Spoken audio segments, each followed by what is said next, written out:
Welcome back to Radical and Relevant, where each day we take a few minutes to reflect on the gospel. Take a breath, relax into this moment. This doesn't need to be something you rush through. It's only a couple of minutes. We can take a minute to do it slowly, to do it deliberately.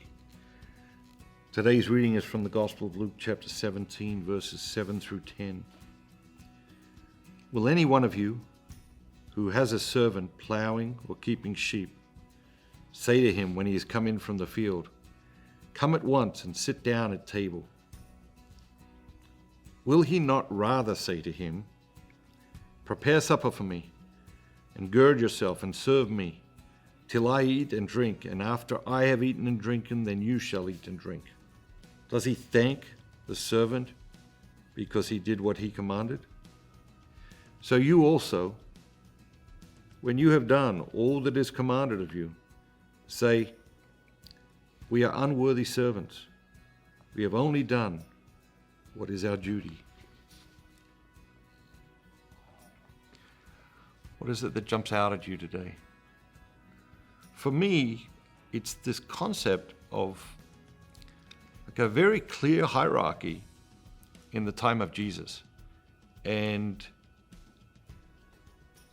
I think not as compassionate as we see various hierarchies in our culture today.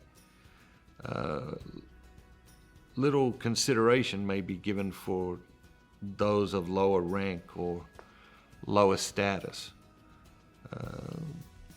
But what is clear is that if a direction is given, it is commanded.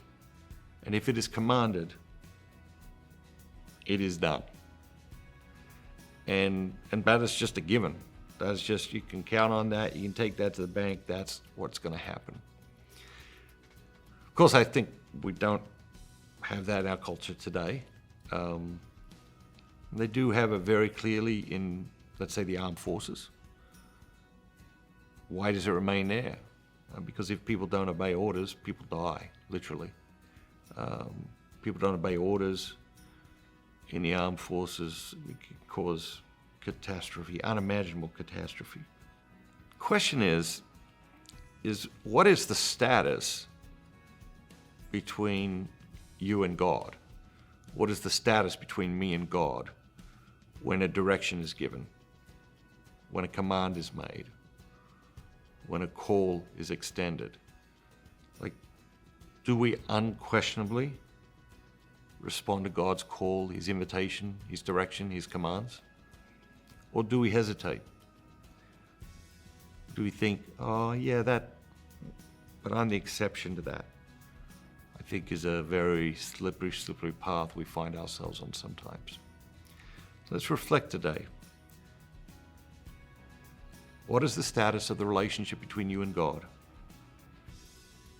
when it comes to following His directions, His requests, His commands, His invitations? Have a great day. And remember, be bold, be Catholic.